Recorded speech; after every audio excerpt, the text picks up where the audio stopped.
Bom, pessoal, esse vídeo a princípio seria um assunto polêmico, mas que na verdade não é polêmico. O que falta é muito mais informação para a população a respeito da alimentação em si, né? Isso deveria ser realmente uma matéria básica no nosso ensino fundamental, porque quando falamos de alimentação é algo que todas as pessoas deveriam ter um conhecimento pelo menos básico, mas não é isso que nós observamos.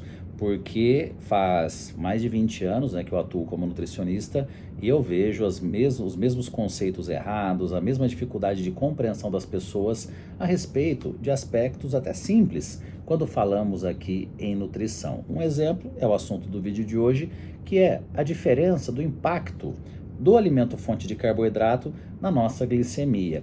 E isso, né, acaba sendo extremamente importante, não apenas para ali o controle de um pré-diabetes ou diabetes, ou até mesmo o emagrecimento, mas é uma nutrição saudável em geral. Então olha só que interessante para começar aqui a aguçar a curiosidade de vocês.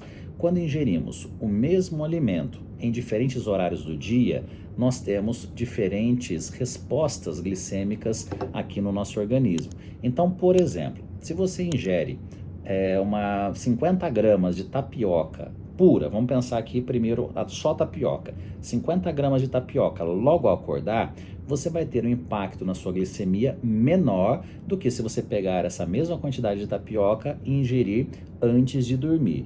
Antes de dormir, o nosso corpo está muito mais preocupado com a síntese de melatonina, em realmente ter ali uma calmaria no nosso sistema gastrointestinal e não ficar estimulando a síntese de insulina e outros hormônios relacionados ao processo digestivo, ao equilíbrio da glicemia naquele momento. Então, primeira lição: de manhã, a nossa sensibilidade insulínica é muito maior do que antes de dormir. Então, se você faz um jejum no sentido de primeira refeição ser só o almoço, e você concentra mais a sua ingestão energética no período da tarde, período noturno, acaba não sendo interessante, considerando o nosso ciclo circadiano, a nossa fisiologia hormonal. Então, a fisiologia é algo que a gente não é questão de gostar, de ser a favor ou contra, é o que é e ponto final. Então, quanto mais nós respeitarmos a nossa fisiologia, o nosso ciclo circadiano, melhor a resposta relacionada ao metabolismo aqui dos nossos alimentos. Então, vamos lá complicar um pouquinho mais. Se você pega essa tapioca e acrescenta 2 ou 3 ovos nessa tapioca, você reduz ainda mais o impacto desse alimento na sua glicemia. Por quê? Porque gordura e proteínas acabam reduzindo o impacto desse alimento fonte de carboidrato na nossa corrente sanguínea. Vai mais gradativamente sendo liberado aqui essa glicose.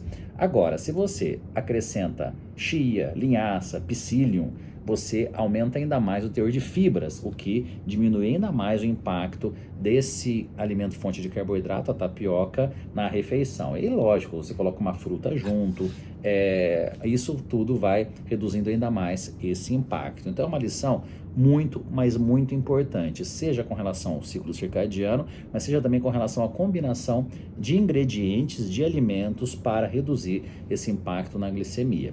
Vamos agora imaginar o exercício físico. Se você, óbvio, faz um exercício físico intenso, não é esse negócio aí de 3 séries de 10 de Instagram e 3 séries de 10 de WhatsApp na academia, não. Treino para valer. Então você aumenta, claro, a sua receptividade quanto ali a ingestão de um alimento fonte de carboidrato. Ainda mais se for um treino muito intenso, logo após o treino, seu organismo está sedento realmente por essa glicose, né, para sintetizar glicogênio no fígado e nos músculos, para realmente proporcionar essa recuperação.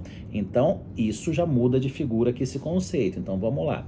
Se a pessoa vai dormir às 10 horas da noite e fez um treino bem intenso entre 8 e 9 da noite, a refeição com alimentos fonte de carboidrato após o exercício, ela terá um impacto menor na sua glicemia do que se não houvesse esse exercício físico. Por isso a importância de determinarmos ao longo do dia os horários em que acontecerão os exercícios. Intensos, obviamente, porque se o exercício for leve, não faz sentido você ficar comendo muito mais carboidrato antes do treino. Aí vai também uma crítica, você aí que fica comendo bisnaguinha com doce de leite para fazer um treininho meia boca, isso não faz sentido, isso aí é desculpa para comer doce, né? E se é para comer doce, vai comer o pudim da sua avó, vai comer um doce realmente, né? Se é para comer doce de leite, vai lá para Minas Gerais, vai comer um queijinho com um doce de leite de altíssima qualidade para matar aquela vontade de não ficar usando isso no dia a dia, porque queira ou não, é um alimento industrializado, né? Nós temos outras opções muito melhores para estarmos usando aqui no nosso dia a dia. Mesmo se o objetivo é um carboidrato de rápida absorção, pega lá uma geleia de frutas, né? Temos outras, uma tâmara, uma fruta concentrada, uma fruta seca. Quanto menos alimentos industrializados, melhor aqui a nossa relação com a nutrição em si. Voltando aqui nessa questão de manter a nossa glicemia mais achatada ao longo do dia, alguns conceitos básicos, mas não são tão básicos assim, porque eu vejo as pessoas cometendo esses erros. Você chupar ali uma laranja comendo bagaço vai ter um impacto na sua glicemia muito menor do que você tomar um suco com 3, 4 laranjas ali concentradas. Então, exceto se for um caso que você realmente precisa desse pico, né, de mais carboidratos ali, uma recuperação de um treino, não é interessante estarmos usando sucos concentrados de frutas dessa maneira. Outro ponto, se você ingerir um doce, vamos lá, o seu chocolate predileto, de sobremesa, de um almoço, que esse almoço tinha uma ótima quantidade de proteínas, de fibras, até um pouco de gordura, que acaba sendo ali um azeite de oliva na salada, ou até mesmo a própria gordura de uma carne magra, você tem um impacto menor na glicemia comendo esse chocolate de sobremesa do que se você comer o chocolate no meio da tarde no escritório. Então pode limpar suas gavetas aí de chocolate, de doce, de bala, porque realmente entre as refeições o ideal é hidratação e não ficar chupando bala, chiclete ou comendo balinha, docinho, chocolate. Isso realmente, por mais que, vamos imaginar que ao longo do dia você calcule as calorias que você ingira, por mais que você acabe ingerindo uma quantidade até ok de calorias, você não estaria respeitando o seu sistema hormonal, ficaria estimulando a insulina em horários desnecessários. Então, entre as refeições, importante um momento para que você realmente metabolize a refeição anterior e não ficar o tempo inteiro comendo e beliscando. Então, olha só, lições muito importantes. Respeitar nosso ciclo circadiano. Determinar o horário-chave do exercício. Se esse exercício for intenso, ele altera as duas refeições antes do exercício e a refeição após o exercício. Claro, a quantidade que vai alterar vai depender da intensidade mesmo desse exercício. Quando eu atendo algum atleta de alta performance, isso faz total diferença. Ou alguém que tem um exercício físico moderado, já não faz tanta diferença assim essa necessidade do horário específico. E também, você entre as refeições, após o momento que elas forem estipuladas, você deixar esse período de intervalo entre uma refeição e outra para você estar se hidratando, né? Sua garrafinha sempre ali contendo a sua água no dia a dia, mas também pode utilizar chás, você pode utilizar não apenas ali a água em si, né? Chá seria uma ótima alternativa, não vai ficar se hidratando aí com Coca Zero. Eu sei que muito nutricionista fica defendendo agora refrigerante, né, na dieta, enfim, né? O apocalipse chegou na nutrição, né? Então, enfim, não quero entrar nesse mérito hoje, né, no sentido do que é o menos pior. Obviamente, uma Coca-Cola ou similar açucarada vai ser pior do que uma Coca-Cola dietética, mas sempre devemos preconizar que em algum momento dessa rotina isso seja eliminado, dando preferência ali para água, né? Um grande problema na alimentação das pessoas está na ingestão de água, né? Então, eu até observo aqui no consultório, quando o paciente não traz a sua garrafinha ou já não solicita para a secretária alguma bebida para estar ingerindo, pode ter certeza que em casa também essa pessoa não se hidrata bem, porque não vai conseguir ficar uma hora e meia aqui comigo sem ingerir água, se essa pessoa está acostumada a fazer isso ao longo de todo o seu dia.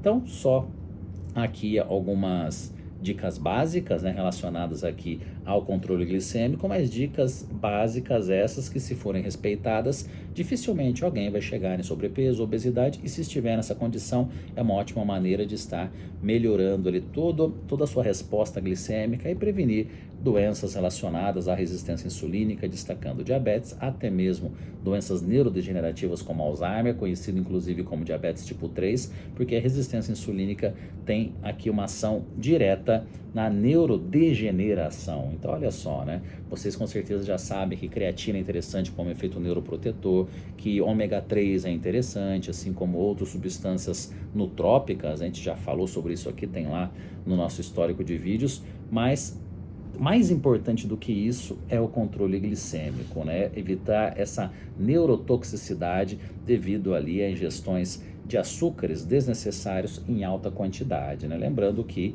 quando a gente fala de índice glicêmico, um termo muito popular, nós devemos pensar muito mais em carga glicêmica, porque um alimento com alto índice glicêmico, em pequena quantidade, não terá um impacto tão grande quanto o alimento com alta carga glicêmica. A carga glicêmica considera a quantidade de carboidrato em 100 gramas de alimento e, além de, fazendo uma relação com o índice glicêmico. Então, é um dado acima aqui do índice glicêmico, né? Então, mesmo um alimento que não tem um índice glicêmico tão grande, mas em alta quantidade, em alto volume, obviamente, vai trazer um impacto significativo aqui na sua glicemia.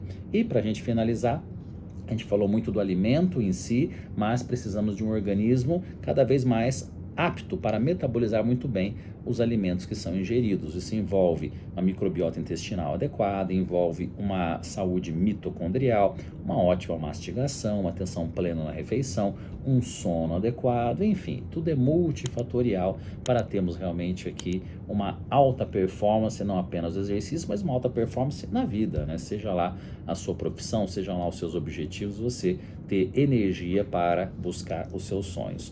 Então é isso, pessoal. Deixem sempre aqui sugestões, dicas de vídeos, o que vocês gostariam de saber sobre esse universo gigantesco aqui da nutrição e suplementação. Grande abraço!